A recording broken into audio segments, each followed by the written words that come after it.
I believe we are live here. Okay. How's it going, everybody? Just give me a second to finish getting set up here. Figured I'd give a minute to kind of get situated, get all set up before we get going. Live just a little early, but that's okay. Hopefully you guys can hear me. Also, my crushed cans over here, I just realized.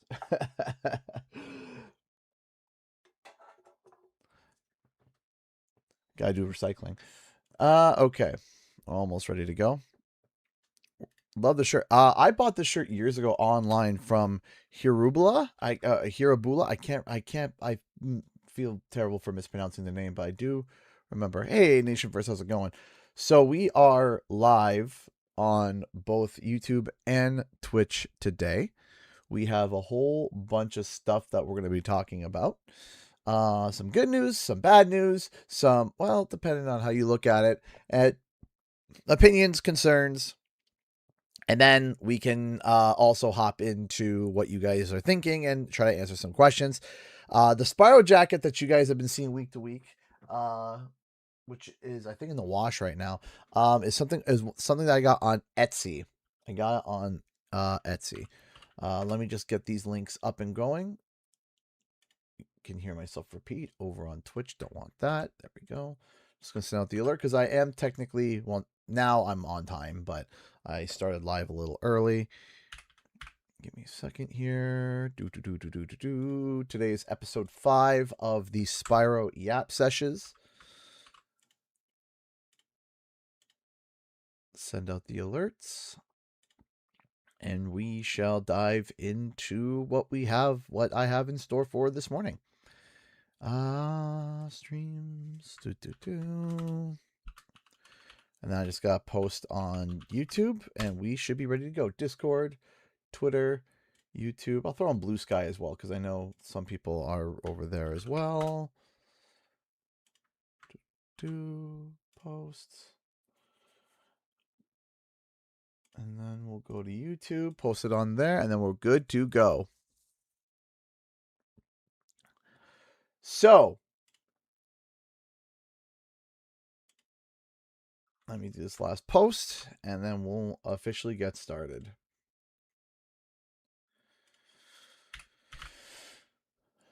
There we go. Doop. And doop. Okay, I think we are finally ready to go. Now, all right, guys. So, what's up, guys? Guy here. So, I have a list of things that we got to talk about before we dive into a bunch of questions. So, let me quickly just get started on those because I kind of want to talk about a few things before we hop into what everyone else wants to talk about and go over. So let's start with the most pressing news right away that kind of came out. There was hey, thank you so much. Congrats on the win, Canada. Y'all show no mercy. Is that the cup, the FIFA World Cup? That's awesome. I don't watch FIFA World Cup, but I'm happy for Canada. So thank you for the 95 bits. Thank you. Thank you, Zara. Thank you. Okay. So let's start with the most pressing news that most people will be talking about and pushing for the most probably. And so let's get this out of the way right away. It has been confirmed that Stuart Copeland is not returning. Now let me get the exact screenshot because there has been some liberties made with the story. Okay. And it was also mentioned as a side note. It wasn't like a deep investigative thing. It wasn't like a post that was super crazy, super big. It was from the Independent. And they were talking to Stuart Copeland. And I'm going to read you guys the exact quote so that you guys can get an understanding of what the exact wording is, because I've been seeing people run buck wild with some of the wording. So I'm going to read you the exact wording so that people can understand what is said, so then we can get to what it doesn't say. All right, let's go here. Copeland did, however, confirm to The Independent that he was not involved in the recently announced Spyro sequel, A Realm Beyond, the first original Spyro game since 2008, which is due for release in 2027. It happens that way, he said. It's a new generation. They want a new generation of sound and everything. They've got to modernize it. No harm, no foul. That's it. That is all that is said. Nothing more is said. That's it. That's all it's said. We don't get referred to it later. We don't bounce back to it later. We don't any of that. No. So let me tell you what it doesn't say. It does not say that Stuart Copeland reached out to Toys for Bob asking to be in the next Spyro game and they told them no. It doesn't say that. It does not say that. It does not say that Toys for Bob had the budget only for Tom Kenny and not for Stuart Copeland. It doesn't say that. Okay? It doesn't say that Toys for Bob thinks that Stuart Copeland is a bad composer. It doesn't say that. Okay? It doesn't say any of these things or any of these narratives that are being strewn about on whether it's Reddit, whether it's Twitter, whether it's YouTube, I don't care where. It doesn't say any of that. Okay? I will tell you my reading of it. When he says, it happens that way, he said, it's a new generation. They want a new generation of sound and everything. They've got to modernize it. No harm, no foul. Okay? When he says they've got to modernize it, I'm reading that as this is his take. This is not a Toys for Bob reaching out and saying, hey, here's this. Here's this. No, it sounds like it's his take. That's it. They're not saying any of that. Did Toys for Bob reach out to him? I don't know. I don't know if they reached out to him. I have no clue. We have no clue. It's possible that they did reach out and the budget was too high. It's possible they did reach out and the timing didn't work. It's possible they reached out, or it's possible he reached out and it didn't come to an agreement. We don't know the legalities and logistics, because these things happen. If they reach out and he says, you know what? I can do it for X amount of money. And they're like, we can't fulfill that. Or, hey, let's do it like this. And he says no. Okay.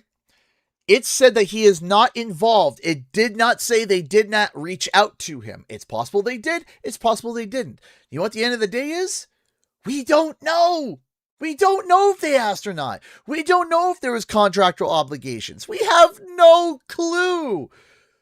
So why are we speaking in certainties as if we know what Toys for Bob's intentions were, as if we know what Stuart Copeland's intentions were, as if we know? We have literally...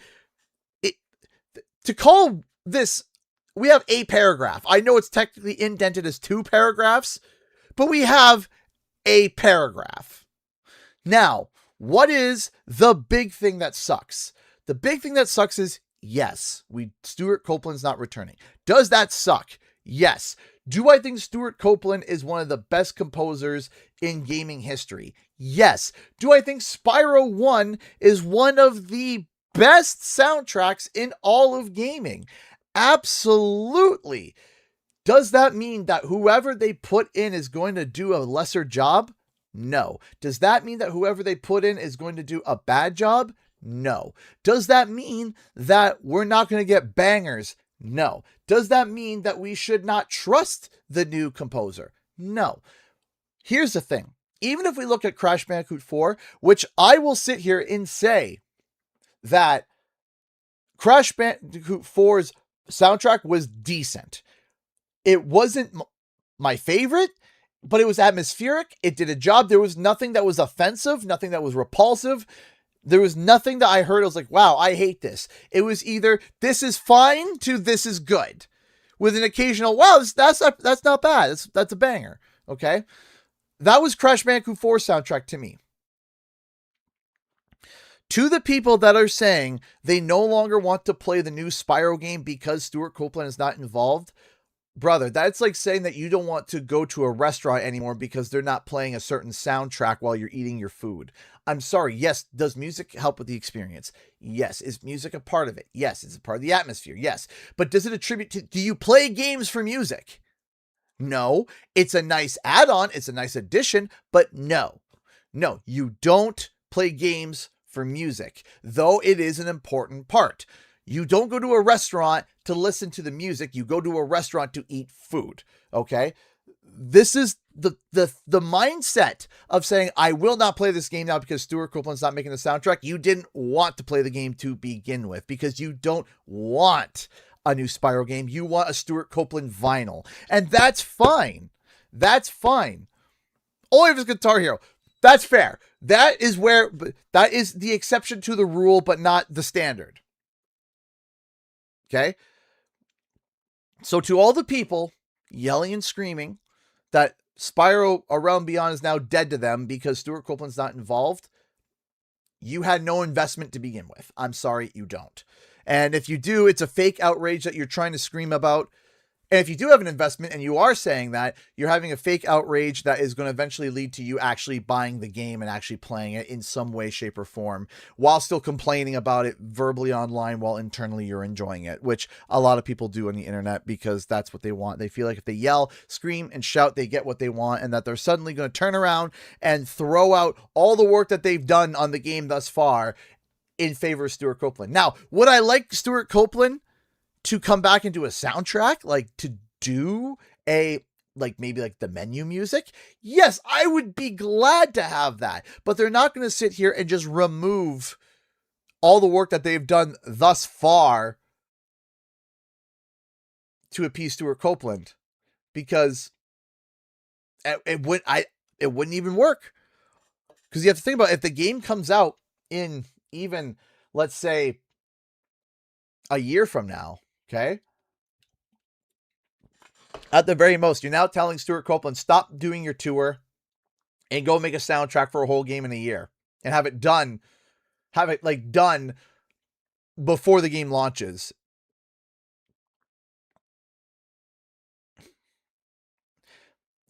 I am saying that music can be important. Don't get me wrong. Music is important. Because if you go to a lovely restaurant and they're playing pots and pans, that is going to affect the experience. No, I agree. But the main purpose is you're playing a game. The soundtrack comes secondary. And if that secondary thing, I'm not calling it small, if that secondary thing leads you to turn around and say, I'm not going to go for the primary thing, there's something wrong.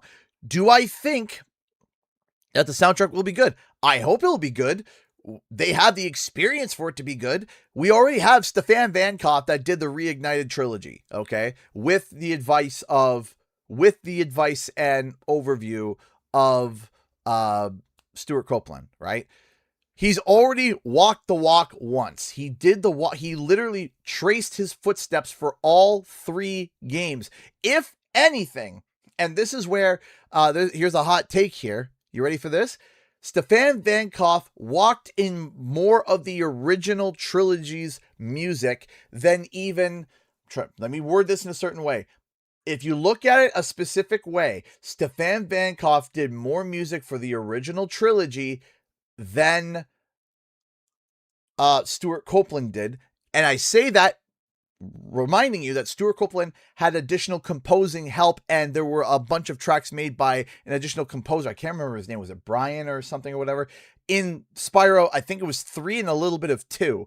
I I got double check that fact, but Stuart Copeland had help from another composer for Spyro 3, and Stefan Vankov, to my knowledge, did all the soundtracks from 1, 2, and 3. So, Stefan Vankov quite literally retraced the steps.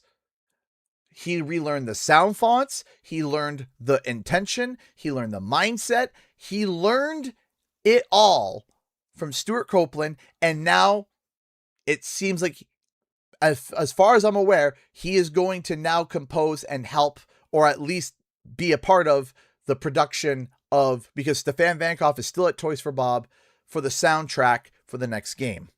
So, if you have somebody who has already walked the original path and mimicked it and learned it, and then you're like, okay, now it's time for you to do this, I think that they could do a very, very, very good job. And I trust Toys for Bob. I trust Toys for Bob, especially since when they went indie, they wanted to do Spyro. That was the thing, is that this wasn't something that was handed to them and they're like, okay, let's see if we can try to make something out of this. They were like, we want Spyro. This is what we want to do. This is what we want to do. This is what we're pitching. This is what we want to do, right? They wanted to do Spyro from the beginning. And I am really excited to talk about this, because we're going to transition into the next point of today's stream, which goes to gotta go to Twitter for a second. There was an article that was written, and I can confirm this because if you guys remember, do you remember? So there was a interview, a Q&A that was done, and I said that I wanted to follow up and double check to confirm that what I heard was what I heard, because I believe it was the last Spyro session or one of the last Spyro streams where I said that I thought I heard that they had been sitting on this idea since 2018. And I did confirm that they said the seeds of this were in Reignited, but I wanted to make sure I got the proper wording. Well, Games Radar kind of did my job for me, which, shout out to them, which I will go for. The soundtrack, I am not saying the soundtrack is not important. The soundtrack is important, but for it to be the determining factor of the entire game is where it's like, okay. All your mods definitely were in Gather and Conky stream watching him no-hit Ripto for the last skill point. Ah, I see. Okay, so next point is this. Going independent meant taking a massive, massive risk. How Toys for Bob's team split off from Activision, and Xbox helped guide Spyro to a realm beyond. So this is a really good article where they're going through, they're pretty thorough. There's some things that are, in my opinion, like, okay, let's get to the point. Like, we're talking about how Toys for Bob was acquired in 2005, which yes. But it's a very thorough article. It's a very good article.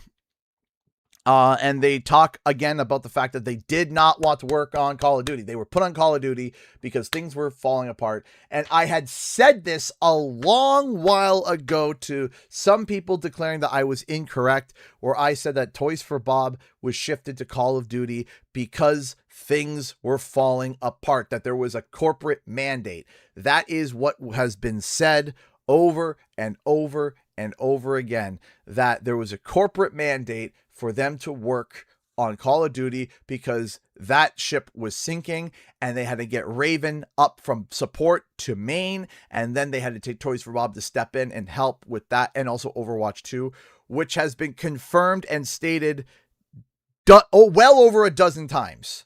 Well over a dozen times it's been confirmed over and over again that the reason why Toys for Bob was pulled off was because of Call of Duty, okay? This has been said.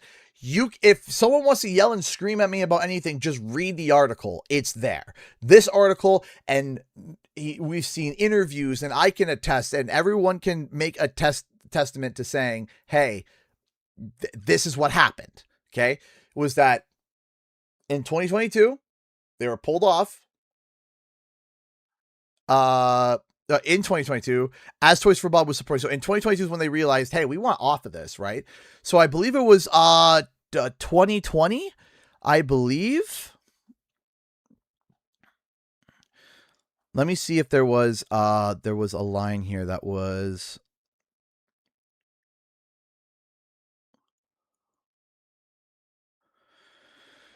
classic Spyro. Then we got to understand.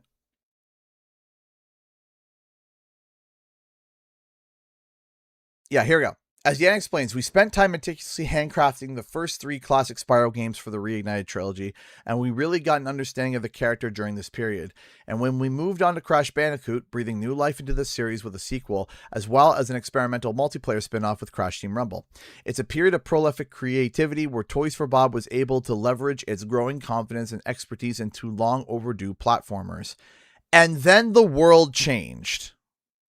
Okay, so I don't know if they expand into this, but I think that we can kind of get an idea as what they mean by, and then the world changed. Why do we, what are they referencing here? COVID, right? That's around the time that where things went a little bit crazy.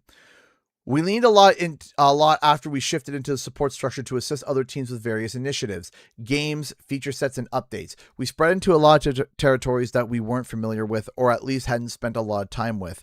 We were very proud of the work that we did there and all the collaboration, but if we're being honest with ourselves, we knew that we were straying too far from the games that we are passionate about and that we're known for. So at that time, in the back of our mind, we knew we wanted to get back to them somehow. Dark Golem donating $5 super chat. Thank you so much. Hey, CG was on Conquer's stream and Spyro totally didn't get wrecked without his luck. Also, this is all I can spare until Thursday, so good luck, dude. Thank you, Dark Golem. I appreciate that. Thank you, thank you, thank you so much. I appreciate the support. Let's keep going. Soon, Activision began to change too. In 2022, as Toys for Bob was supporting Infinity Ward to get Modern Warfare 2 out the door, Xbox announced its Okay, so we can already build a timeline here. And then the world changed. So we have all these games that they were talking about. We were talking about Spyro, Crash 4, experimental Crash multiplayer, which weird up and down development and early development started because of all of this. Okay. And then the world changed, which was 2020. Thank you so much. Thank you, Dr. Gaming, for the 729. CJ, can I join your surgery server if you can agree DRG?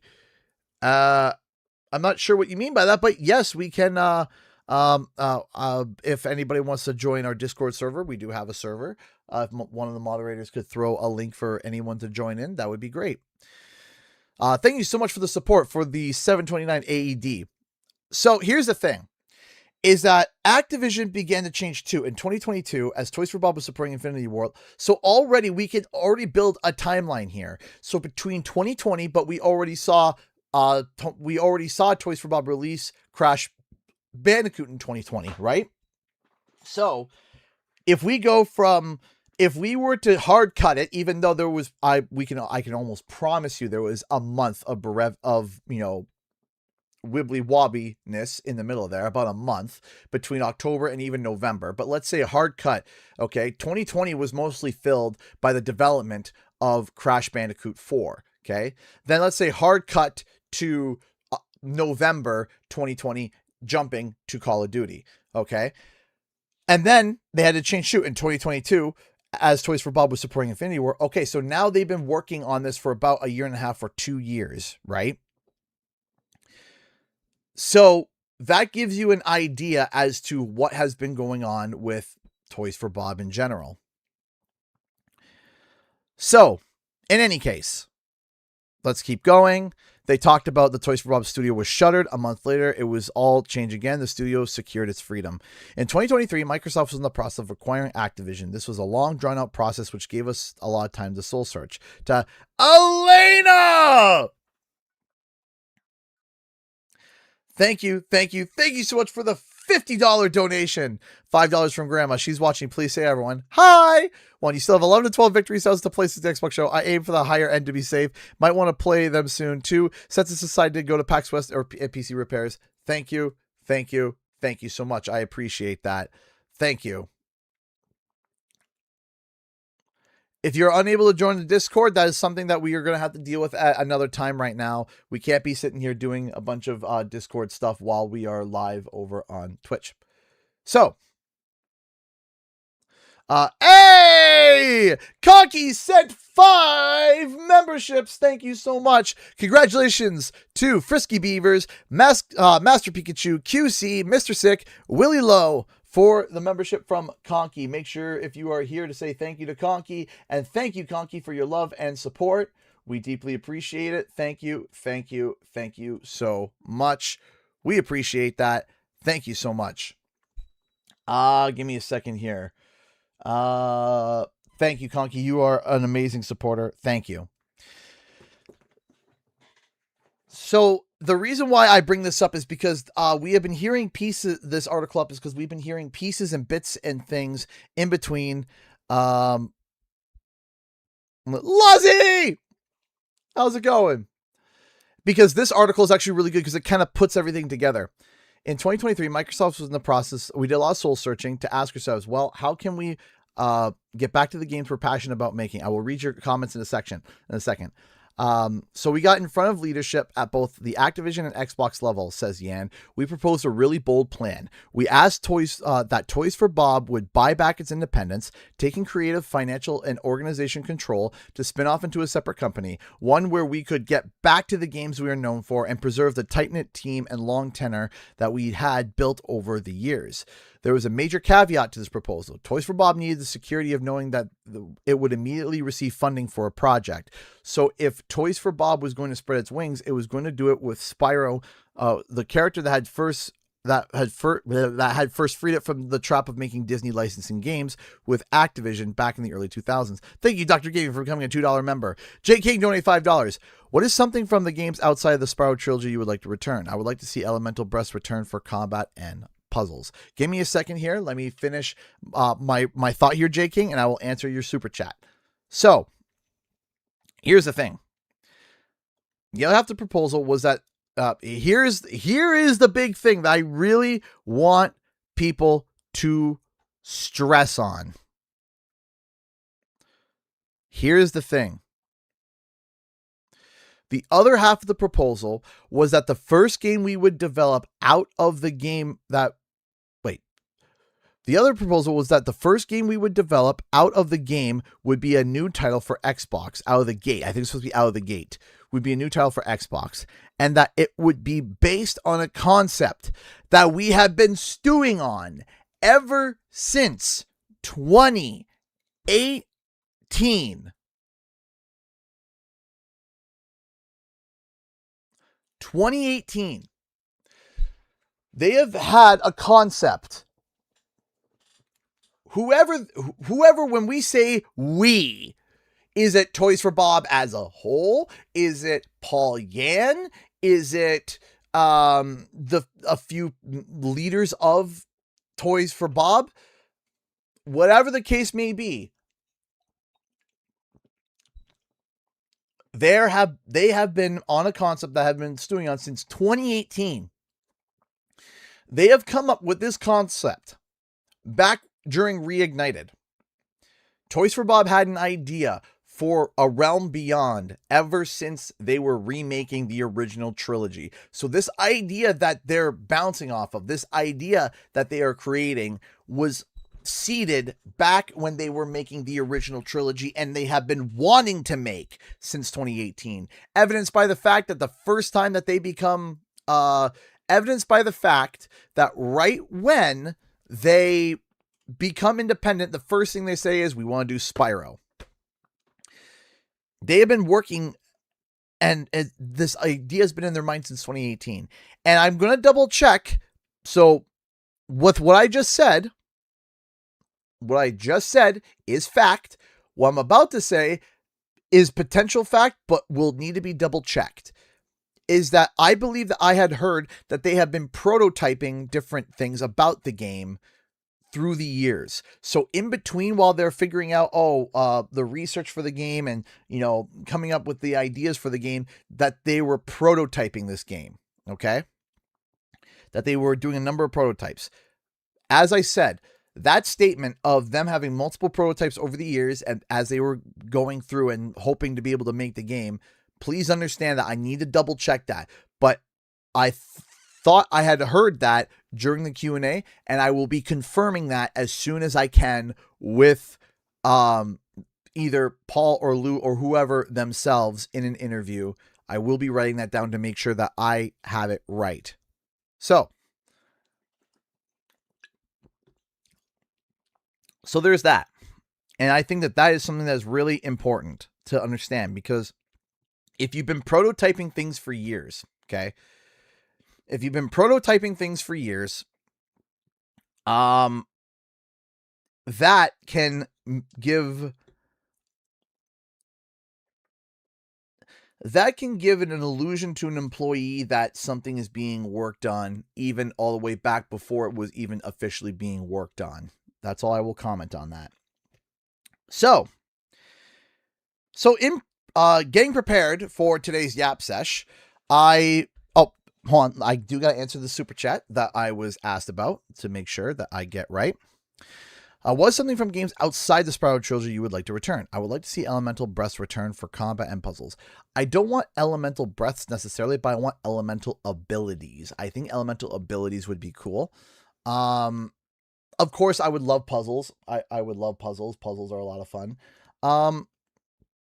I also want the way to be able to 100% the game to be a little bit more tougher to deal with, and not just an easy game. I want the 100% it to be like, oh yeah, the main story is approachable, but if you want to get everything and get everything done, there is something for the diehard Spyro fans to, bite in, right?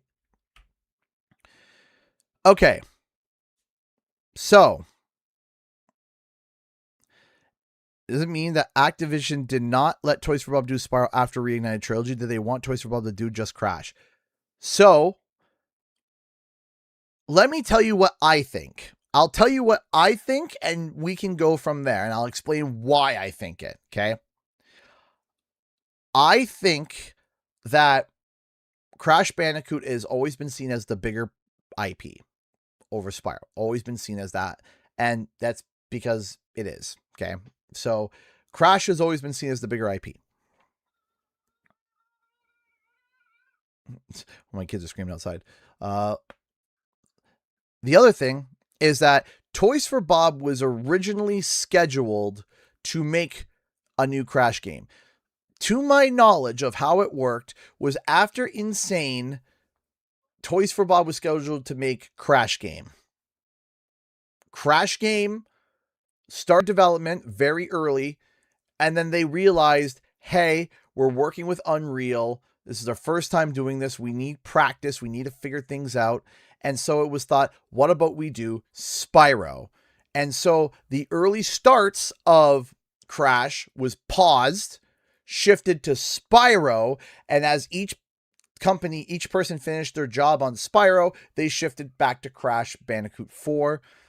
Whether it was the Crash multiplayer game and or the single player experience, whether it was the multiplayer experience first and then the single player experience, whatever, what have you,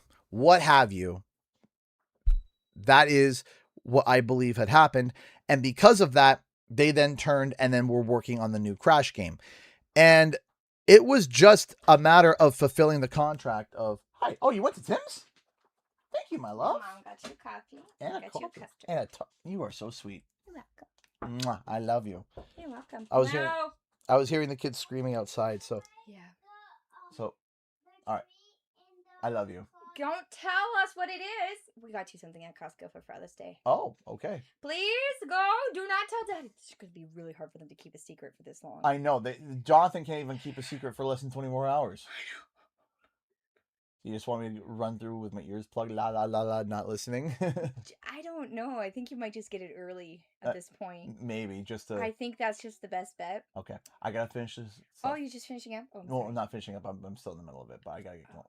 Bye, guys. I love you. I hate to dismiss you, but... Not dismiss you. Dismissed! I'm not meaning to dismiss you. I'm not meaning to do that, but I love you. Goodbye, boss man! I've been dismissed! I love you. Bye. All right, so Okay. So, and she got me a coffee too. What an absolute sweetheart. Okay. So no, it's not that that Activision didn't have any interest in Spyro. It's that the people that were most qualified and experienced for Spyro were constantly preoccupied. Oh, it's like, okay, go back to Spyro. No, you have to finish this Crash Bandicoot stuff. Okay, go do the Crash Bandicoot stuff. Okay, Crash Bandicoot is done. Oh no, Call of Duty is sinking. We need to get back to that. Call of Duty is sinking. All right, let's get back to Call of Duty and fix that. And then while they are dealing with that, then they were like, we don't want to do this anymore. Let's spin off. So really, was it that Activision didn't want Spyro?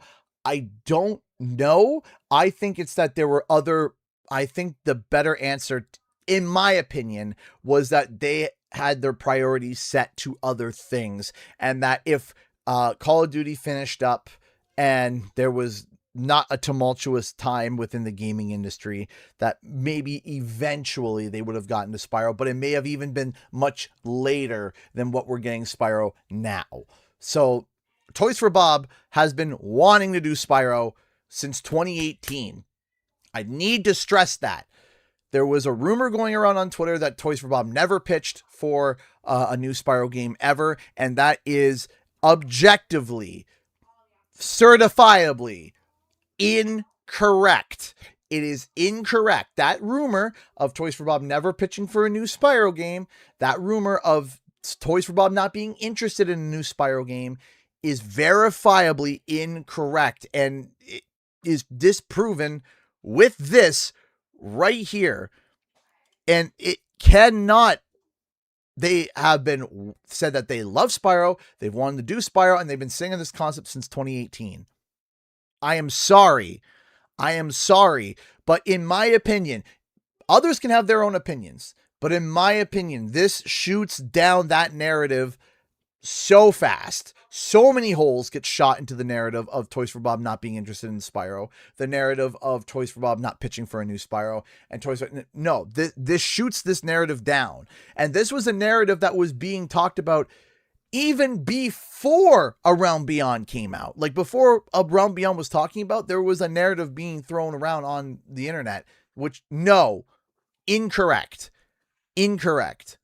So that is that in terms of that. I don't see, based off of even the most public of evidence stated by the studio head themselves, I can't see it. I can't see where it's Toys for Bob never pitched for it, Toys for Bob didn't want it, No. So, the next piece of news that I wanted to talk about was, I was going to go back and look at some of the LinkedIn profiles, but I came across something while I was doing my LinkedIn dive. And, hey!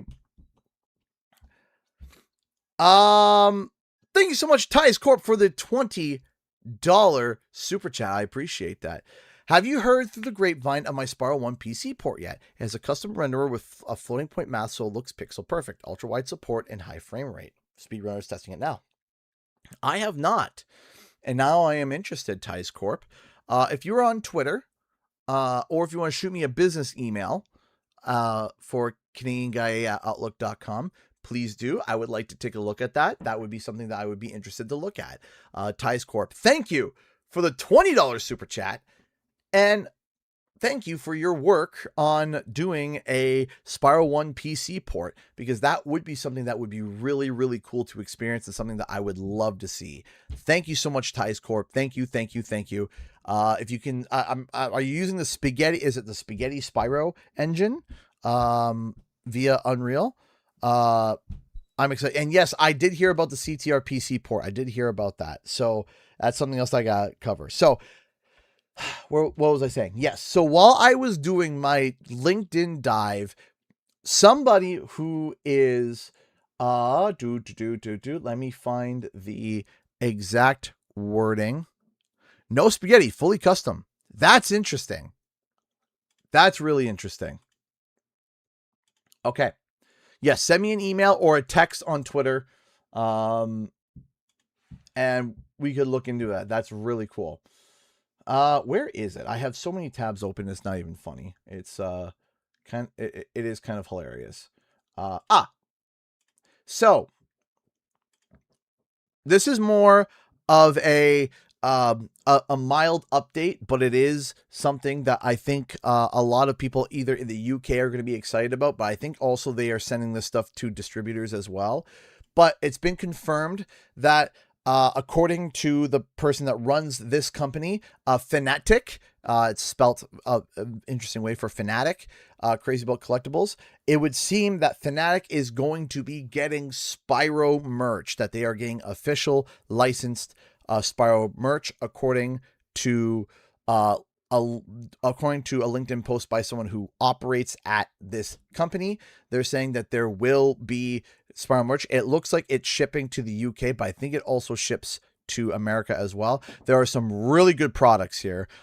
Especially for me, the one that caught my eye was the World of Warcraft stuff. The fact that they have a Murloc keychain, they have a cover ingot, they have the limited edition CD-ROM replica, but it's done in like stone. I don't know what it's made out of, but it's like stone-like, and I think that that is really cool. That to me is really, really, really cool.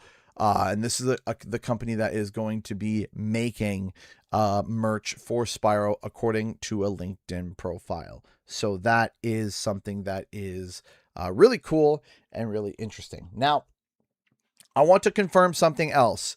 So let me go and confirm something that I think is very obvious, but I'm going to be obvious to a point where people are going to say, okay, I get it. Because I really, really, really, really need people to be able to grasp and understand this, because this is something that has been driving me nuts. And it's been something that's every single time someone made a comment about it on my videos, about the LinkedIn profiles, about the LinkedIn stuff, and making comments about it, and my eye has been twitching and going crazy. And I think most people can now confirm and agree that all the LinkedIn research that I have been doing the past year, has it been a year? I'm not sure. It's been a while since I've been doing a lot of LinkedIn research, that the unannounced project that Toys for Bob was working on was Spyro A Realm Beyond.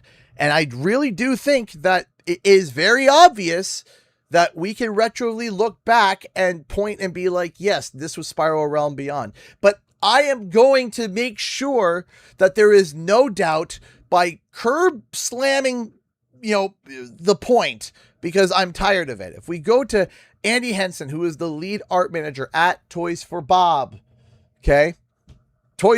He is a great art. I've looked at his art. He's fantastic. He worked at Phoenix Labs. His work is great. Shout out to him. He's been working at Toys for Bob since November 2024. And what has he been working on since November 2024? For those that really, really, really need the point of saying, well, what if they were working on something else? Ta-da! This job has been with Toys for Bob. This specific user has been on this job, or this specific employee has been working on Spyro at Toys for Bob since November 2024. Confirmed to be Spyro A Realm Beyond, which now, just to make sure that anybody that was trying to be obtuse is saying, well, they could have been working on something else that whole time, so the things that you brought up on LinkedIn may not be no. Femme la bouche, s'il vous plaît. Okay? We have confirmation that what Toys for Bob has been working on since 2024, and any job, if we really, really, really wanted to push it even further, which I don't think we need to, if anyone tried to say, well, Toys for Bob could have been working on anything between January and October 2024 and then shifted to Spyro at that point. No. Toys for Bob has been working on Spyro this whole time. Now, what does this mean? Well, what this means is that we can now retroactively look at some of the LinkedIn profiles that we saw beforehand and all the stuff that they said and apply it to Spyro. because we now know it applies to Spyro. So if they were to, now you might be like, well, why don't you go look up their LinkedIn profiles? Well, the thing is that people can look up those profiles, or they can go back and they can edit those profiles. Lucky for me, I have a specific folder for what was stated about what was worked on for these different things. So, for example, that means we can go back and we can look at who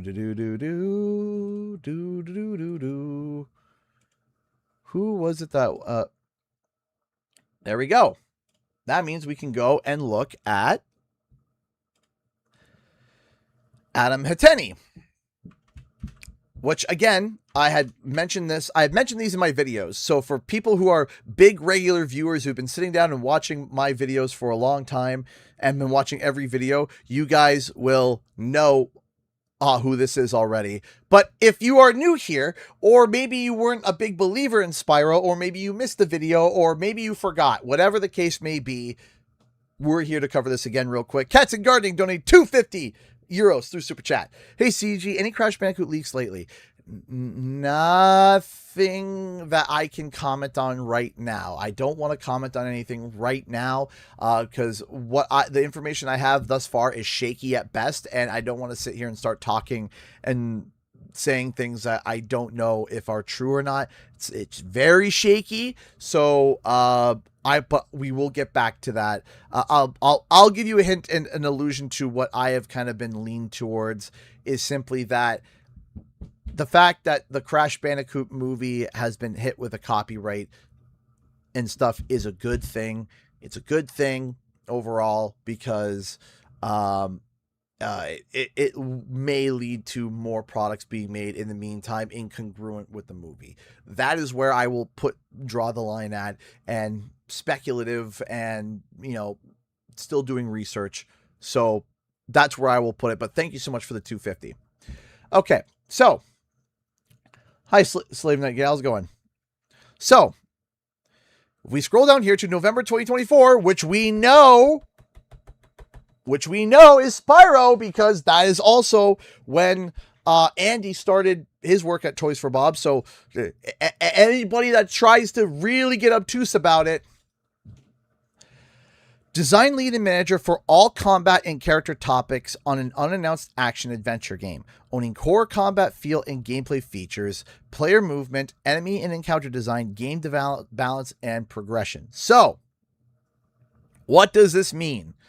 This means that, once again, as I stated before, that it would seem that there is going to be some deeper and in-depth combat design. But not only that, we already have the announcement about player movement, enemy and encounter design. So this person it's already saying that this game is going to have a deeper combat feel and a deeper gameplay feel versus the original Spyro games, because you're hiring someone who is a direct lead character designer.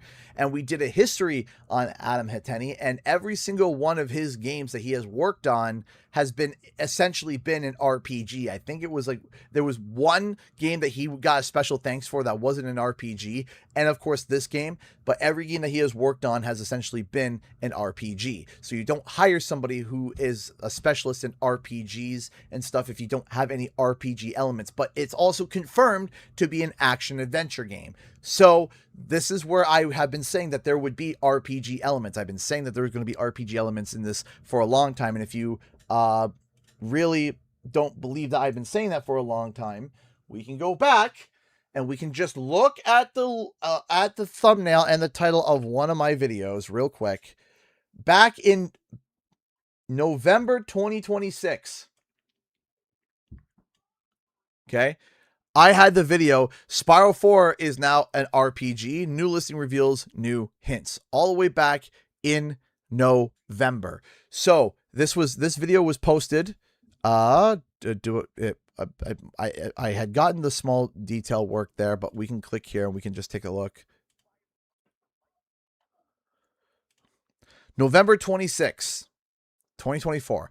I stated that this game would have RPG elements. I had stated that back years ago. the year that we literally announced that I talked about this game that was going to be in production, I said that there would be RPG elements in that. Is it now an RPG? And then I go through and I explain in the video that, hey, it will most likely be an action RPG. So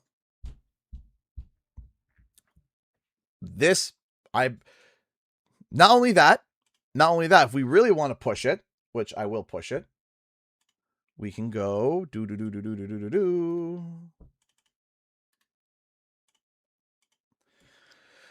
We have Sean Gagnon. Sean Gagnon is a quest designer and was hired back in March 2025. Okay. A quest designer. You don't hire a quest designer for, hey, Spyro, I need you to go get the pears and the bear butts. Can you get them for me? No, that is not, you don't hire a dedicated quest designer to do go fetch me quests, okay? A quest designer is a very unique and newer job in the industry, and every game that has had the term quest designer has been some kind of an action adventure RPG-esque. So for example, Cyberpunk, for example, the big one that there was an interview about was Horizon, right? These bigger, more open world games, right? So now we know that, and then on top of that, we have a job listing for, guess what? A UI designer. And in this job listing, which was I gotta get the date on this, but this was I gotta double check the date on this one, because I did talk about it. It would have been 7 months from the point that I took the screenshot, and I gotta double check when I took the screenshot. Having said that, one of the things that they talk about here is ideal candidate will have UI design experience for 3D free camera games with inventory and map systems, right? So again, we have inventory and map systems already mentioned for this game, okay? We have a quest designer. We have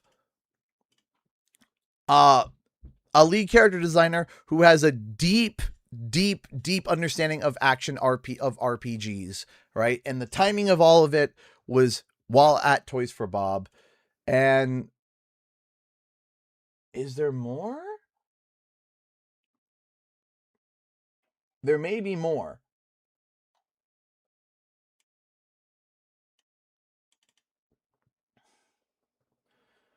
Let me just double check this here, because I did have a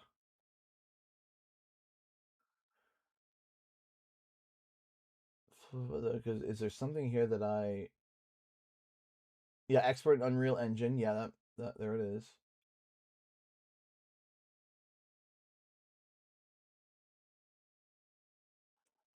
Oh, there we go. Yeah, there's another. Here's another thing that we found here. So this was for the lead technical artist. This was something that we talked about. And if you look at the bottom here, it said, ensure visual aspects of the game are performant across all platforms, PC, console, i.e. take a look at what was announced and what everything is coming out for. It's all coming out day one. And of course, expert level in Unreal experience, etc., etc., etc. So the point that I'm trying to make here is that, one, not as crazy as some people think. Two, that while there are definitely RPG elements, it is being considered as an action adventure game. Now, for those who don't know, the original Spyros were actually not categorized as platformers. They are categorized as an action adventure game. Did you know that? That was something that I was shocked about. They're not categorized as platformers. They're categorized as action adventure. So, I'll quickly look it up. Hold on.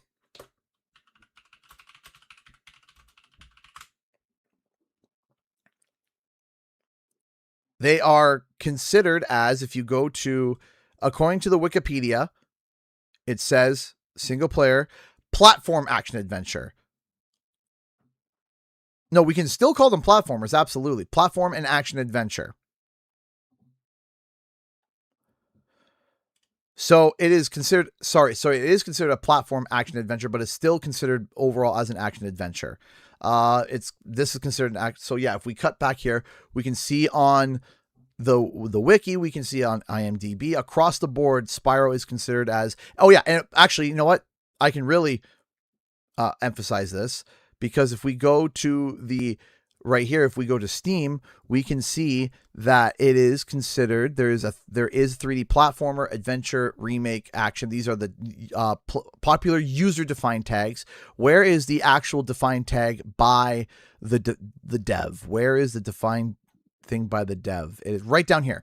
Genre, action adventure. So we can see that Spyro Reignited Trilogy on Steam, defined by the developers, is defined as an action adventure game. So take it as you want. If someone says, oh, we're making an action adventure game, that also can include elements of platforming and stuff.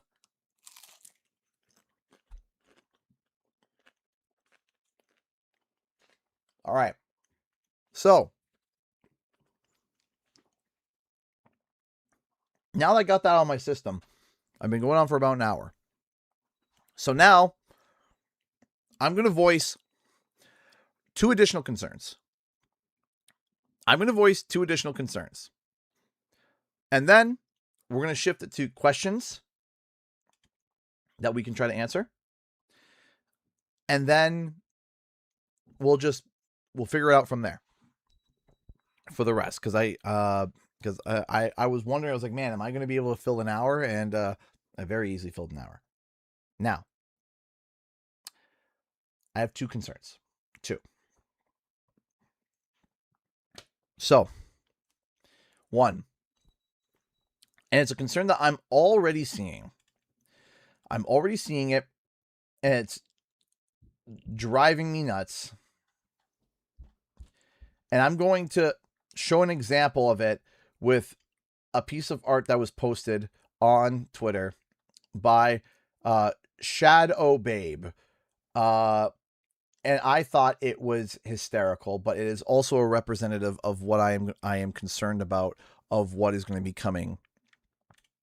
So, Shadow Babe posted a piece of art saying, so I was on the Spyro subreddit, and a not insignificant number of people seem to be complaining that Spyro's new frill/head crest looks like hair. They should be more careful when there's artists lurking around, and they made this art here. And I thought this was hilarious. I thought that this was so funny. And I retweeted it because, again, I like the hair frill. It looks like a mohawk. It's cool. I like it. It's rebellious. He's growing up. So I thought this artwork, shout out to Shadow Babe. You can see their name on the screen here. You should go follow them if you're on Twitter. Go follow them. Really funny post. I thought it was hysterical. But there is something that I am concerned about. And why Spyro doesn't look, that's iconic. I made a funny little comment over here. I said, my little Spyro. Because I thought it was funny. I thought it low key kind of looked like something from My Little Pony, and I thought that was hysterical. So, okay. So, here's a problem that a concern that I have. It's not even for the game, but it is about the game, but it's also for the people in general. The people. My concern is that people are going to start overtly complaining over and over and over and over again, and it's going to cause a knee-jerk negative reaction for every little tiny thing. So, for example, and you might say, oh, CG, don't worry yourself about that. Well, hang on a second. Hang on. Have we lived through the Reignited development? Okay. That game was only in development and publicly known for less than a year. And the amount of blowback that game had over certain things was ridiculous. First, there was the color of grass. That was a genuine thing that people were complaining about and getting whirled up about. But hang on. Let me explain where my point is going here, because some people are going to think that I'm just bragging on the community, because I'm not, because there is going to be a point to this. So if you think you're going to get mad at me for what I'm about to say, hold your horses and give me a second to finish my point. We had the color of grass. We had Sheila has hair. We have all of these other complaints that were just ridiculous. We have Sheila had hair. We had Spyro not being the right color purple. We had what else was there? There was a whole number of other things that I'm trying to remember too that were just, oh yeah, the goo guns from not Nasty Nork's level, but the level before, Twilight Harbor, right? We had the bass of the one music. There was a number, every single time that we saw something, it was complaint. And they were so many either non-issues or just opinions that people were uproaring about. Okay, I made a dedicated video called To the Spyro Nitpickers. And I made a video dedicated to that. And there was all these complaints and all of these things that were constantly happening, that when actual problems showed up, those problems were blended in with the nonsense of the nonsensical problems. And there have been issues that still have not been resolved because everyone was yelling and screaming and standing on a soapbox for something that was like, really? That's it? The actual problems, like, let's say the size of the game. Okay. The size of the game was over 50 gigs at the time and couldn't fit on a disc and needed more optimization. So they had to have you download games 2 and 3. That was a big problem. That is a genuine problem, because I want you to imagine you have poor internet and you have to download 30 plus gigs of a game before you can play the other 2 games. And then there's ethics of preservation. There's ethics of this, ethics of that. There's all these things. That was a genuine issue. Okay. The game lacking initially subtitles. That was a genuine issue, right? That was a genuine issue. And what happens is that when we sit here and we complain and we nitpick and we point and we try to fix all these tiny little things, and we're so loud about it and we scream about it and we're having a tantrum about it, about every little thing not fitting, well, then all the things that actually need a tantrum for, or all the things that actually need help for, gets ignored. Because if you tantrum about everything, if you tantrum about literally everything, all the things that actually need to be adjusted and fixed and tweaked and leading up to its launch needs more of a focus. It's like, okay, I prefer these things, and you can make your comments known. Be like, yeah, I'm a little bit disappointed by this, but this. Oh yeah, I also remember people yelling about the dragons looking too nice, and the dragons, you added too much to them. Oh, blah blah blah blah blah blah. We just want the original copy and paste recolored dragons. We don't want these characters with personality. We want blandness. That was another complaint that people were having. That was another issue that people were having. That was such a non-issue. There was one person that sat there and was passionate about when we found out, was it Nelbin? Who was the first dragon in Toasty? That was the artist. I can't remember. But someone, I remember on Twitter, lamented and made like all of these posts about, they're still complaining about it. People are still, Nevin. I said Nelbin, Nevin. I was close enough.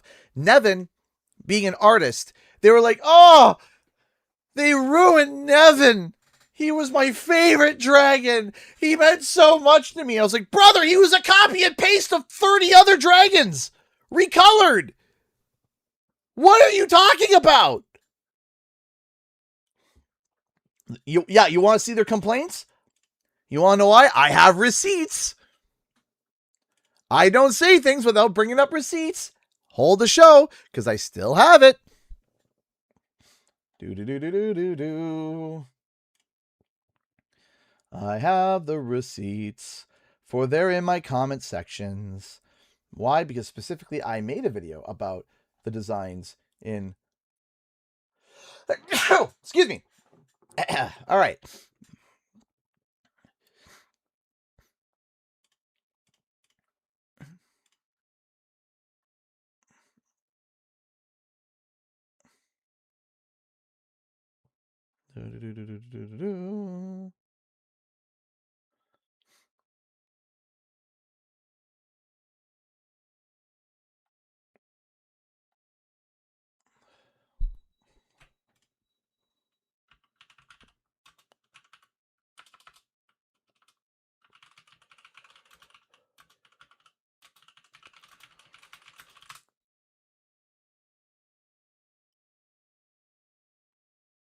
So here we go.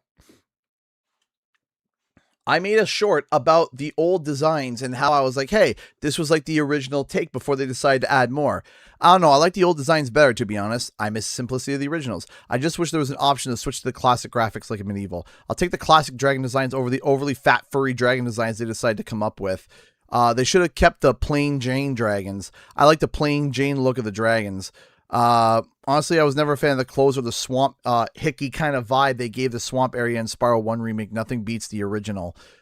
And it was just went from low poly to the strip Disney designs. It just goes on and on and on. Bad take. I honestly would have preferred this. They wasted development time making characters with one unique and detailed, and Spyro 2 and 3 suffered as a result. They were too anthropomorphized, in my opinion. They're wearing clothes, standing upright, using tools. Meanwhile, Spyro's running around on all fours naked. It's just go. So they actually almost look good. Like,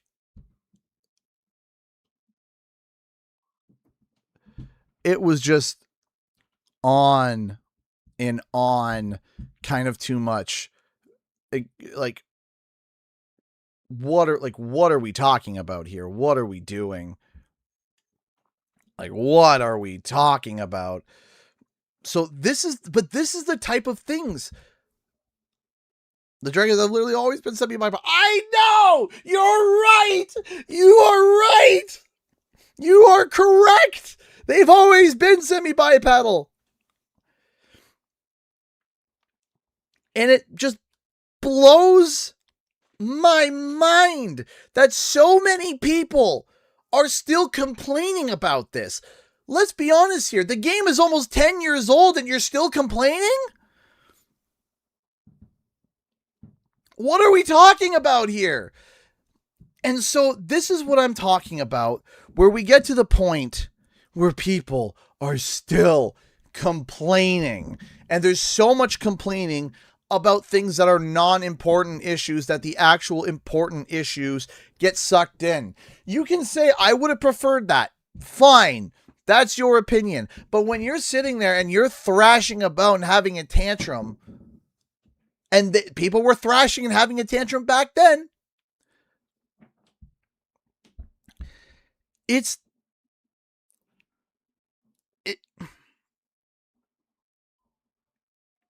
hurts my brain. It hurts my brain. So this is where I am concerned. The community reaction to, oh yeah, and also, and I shared this, not yesterday because I didn't stream yesterday, but the day before. Hold on. And I think that I can, and actually to tie it back to talking about Stuart Copeland,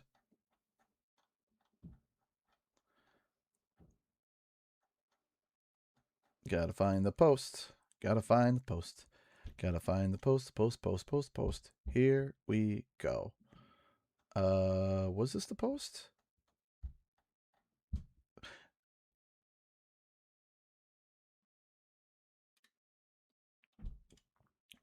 So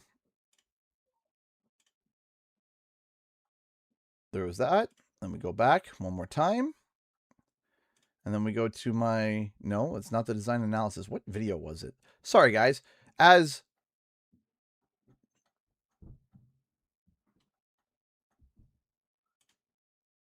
Yeah, here it is here.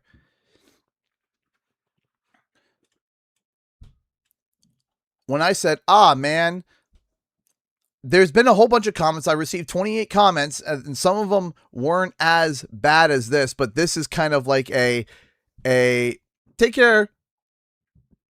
Take care, Katie. Thank you so much for stopping by. Is this.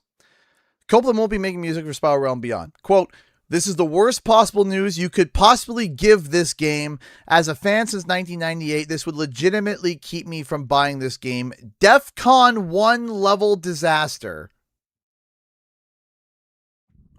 DEFCON 1, eh? Man.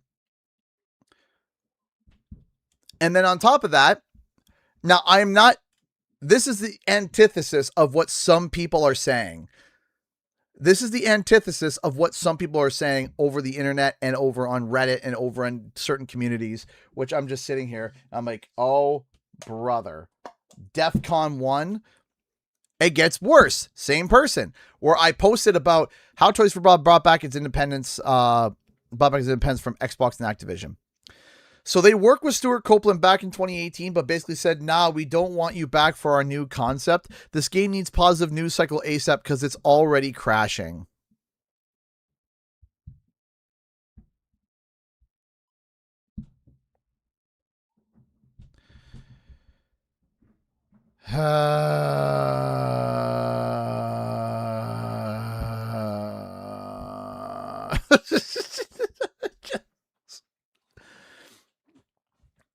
And this is what I mean.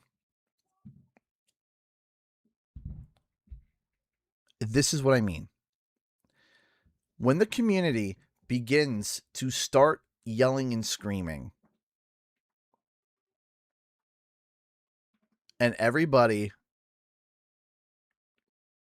losing their marbles about it,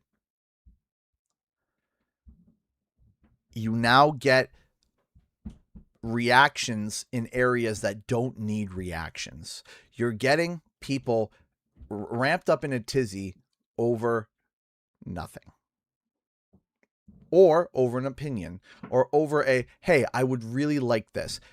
I am not saying that Stuart Copeland not being there is, oh, who cares? Let me be clear about that. It's a shame, but it's not the end of the world. It does not take the whole project and throw it into the bin. It does not do that. Okay? It doesn't do that. But people act like that and they react like it. And then, of course, what happens? You get reactions. You get knee-jerk changes. You get this. You get that. You get up. You get down. And then sometimes it's a bad change. And it's a change overall that people aren't going to like, that we're appeasing a smaller sector of fans when another non-verbal amount of happy fans were okay with it. And likewise, there's so much complaining that finally they say, you know what? Forget it. We're just going to plug our ears and go through and just la, la, la, la, la, la, la, not listening. Because then guess what? The things that do need to get changed, the things that could get changed, the things that have time to get changed, don't get changed. So that is a concern of mine. That is a genuine concern of mine. My second concern that I have is, now that is one thing that I am concerned about that is related to, Toys for Bob, because if there is a change that we actually want to see in A Realm Beyond, we don't want to be shuffled in to the same complaints about things that are minor, silly, and ridiculous. Having said that, the other concern that I have, which is about the game, is that people are saying, where's Sparks? Where's Sparks? Where's Sparks? Where's Sparks? Where's Sparks? Where's Sparks? Where's Sparks? Where's Sparks? Where's Sparks? Where's Sparks? Right? That's something that a lot of people are saying. And I am going to turn and say, yeah, where is Sparks? But I don't want to look at it as, oh, where's Sparks? I really like Sparks. I'm looking at, where's Sparks? Sparks filled certain mechanics that we needed. And without seeing Sparks, I'm worried. Let me paint a picture for you guys. So, just to paint a picture and an idea.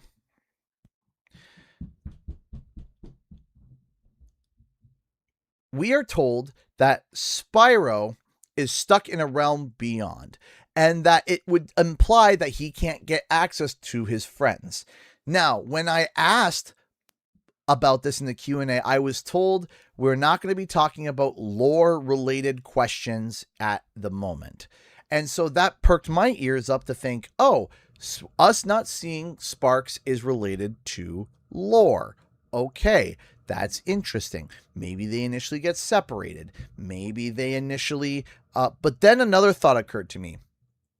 What if Spyro goes through the portal into a realm beyond without Sparks, period? And Sparks is stuck on the other side as well. So we can sit there and it was like, oh, we can, we can determine or we can figure a few things out or we can see some things. But it's possible that if Sparks is stuck back in the Dragon Realms and we get a whole game without Sparks, I now ask, okay, are we going to go to health bars again where we lose a little bit of, some nice vibes there? But also, Sparks grabs the gems for Spyro. I don't know if you guys see this, but if you notice this, Spyro doesn't have a homing aura, okay? It's Sparks that grabs the gems. And Sparks goes over, grabs the gems, and brings it to Spyro, okay? If you want to test this, play through the game, and then get hit 3 times, and then go stand by a gem. Sparks, it doesn't attract to you. Sparks grabs it.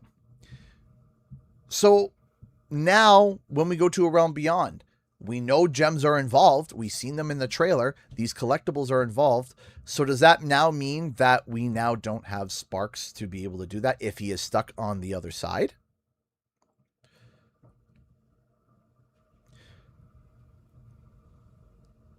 Do we now lose certain mechanics that Sparks did actually provide if he is stuck?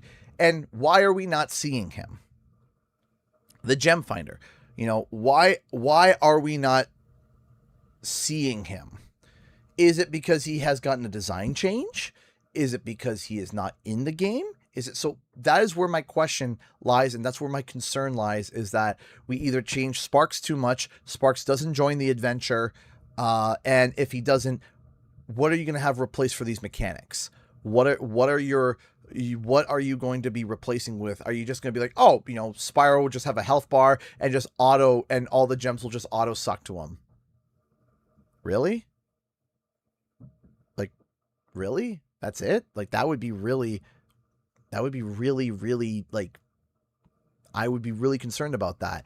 I don't like the idea, if it is related to lore, that Spyro and Sparks that Sparks is stuck in the Dragon Realms and Spyro is stuck in the new realm and we can't get access to Sparks.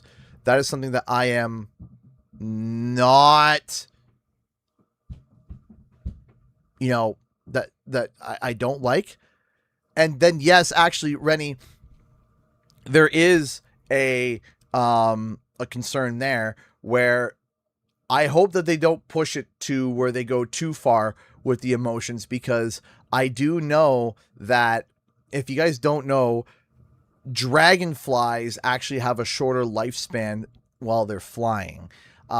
Dragonflies, I think, can live up to 10 years, but only in the last year or 6 months to a year do they actually fly. So I'm sitting here and I'm worried, are they going to lean too much into that? And is it going to be that we lose Sparks? Because if you think about it, none of the other Dragon Elders have dragonflies. And if we have to look at the lore, looking at Enter the Dragonfly, young dragons receive dragonflies, according to that lore. So, and all the older dragons don't have dragonflies. So do the dragonflies essentially help them learn and be with them until they've grown up enough, and then the dragonflies pass away? Don't kill Sparks on me, Toys for Bob. Don't listen. You don't take my sparkly baby boy. Don't do that. If you go that lore route where it's Spyro having to grow up on his own and leave his dragonfly, and the dragonfly dying is like a rite of passage for him to become an adult. Don't do it. Don't do it. Just make it that Spyro is a special chosen one, and that's why he has a dragonfly. And that's it. Make it fairy tale. Do not break my heart. Do not do it. Don't. I will not. I will not be happy about that. Don't do it. Don't kill Sparks on me. I swear. Okay. Okay. So that is where I'm like, this is where I'm like, okay, don't go there. So now that I have spoken about my concerns and some of the things, I would like to hear from you guys. Do you guys have any questions? We're going to have the questions open. I will actually add a thing that will help us. We're going to start a Q&A.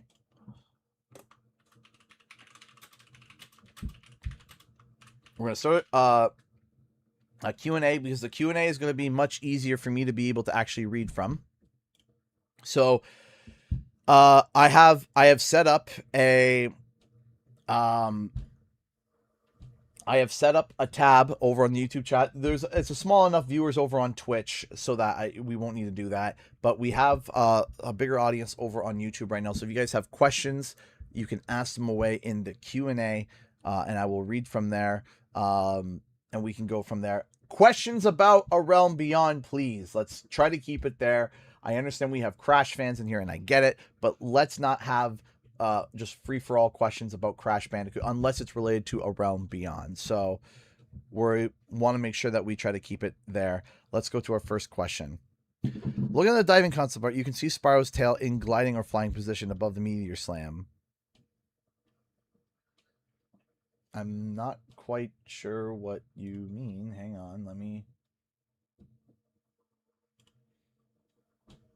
I will look into it real quick, but I'm trying to think of like what's the implication that you're trying to get there. So give me a second here. Let me get to images. Let me see here.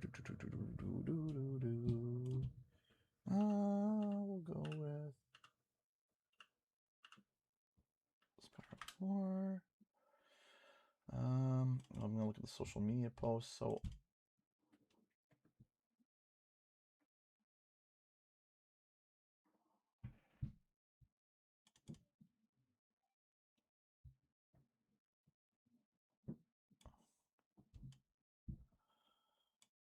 okay, so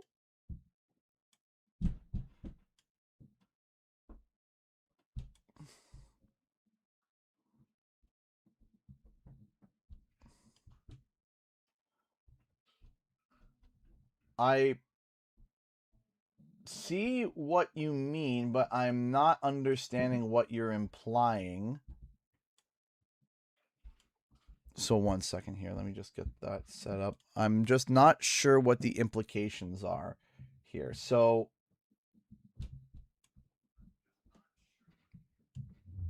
we have the diving here, right? And then we have the overdrawn sketch here. These are two separate images. We have this that looks a lot like this. So are you saying that this goes beside this as like a thing? But then we also are missing the top of the horns, which we would know would be like around here at least. So that's kind of been... So I'm not sure what the question is. I mean, is it possible these are on the same sheet? Yes, but clearly that this section here has been painted out of this section. But then I don't know why they wouldn't paint out this section. Or it could just be that this thing on the right has been kind of, you know, collaged with a whole bunch of other questions. I don't know. I don't know.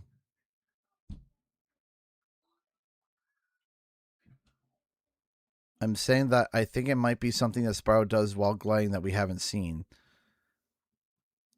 Yes. Yeah, that's kind of implied where, yeah, because we have the Peregrine Falcon here diving mid-flight, and Spyro we assume was in mid-flight here. Like we always assume that Spyro was in mid-flight here. So yes, that would be the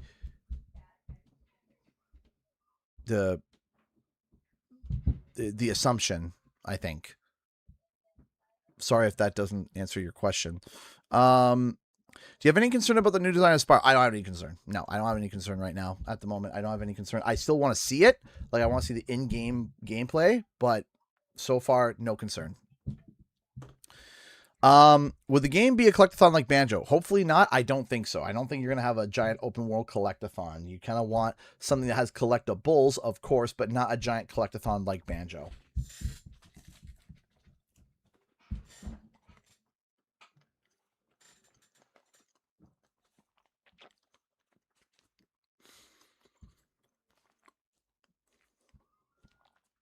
Are you hoping for music references from other Spyro games like PS2 era? Example, small remix. I feel like that it'd be neat, but it would be something that only diehard fans would catch. Like people that are like, oh yeah, I'm a fan of Spyro, and then you have the people that are like, you know, I know every music track. I can identify every music thing for Spyro real easy. So I don't think that I think it'd be cool, but only if it would make sense for like the area and the sequence. Let me see here. Will gems actually be the collectible / currency, or will there become something new that is in this realm? I think the gems would be I think the gems are going to be involved, because otherwise why would they show gems in the trailer if there was no involvement of gems?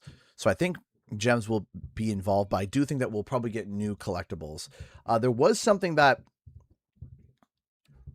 I almost want to save this for a video, but maybe not. I want to revisit all the stuff that was added to Crash Team Rumble.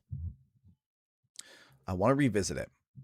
And the reason why I want to revisit it is because if this game has been in their brain since 2018, and there have been prototypes of it or pitches of it floating around internally, I am wondering, could it be possible that some elements of that idea that they have had, that nugget of the idea that they've had since 2018, was brought in for the Crash Team Rumble game?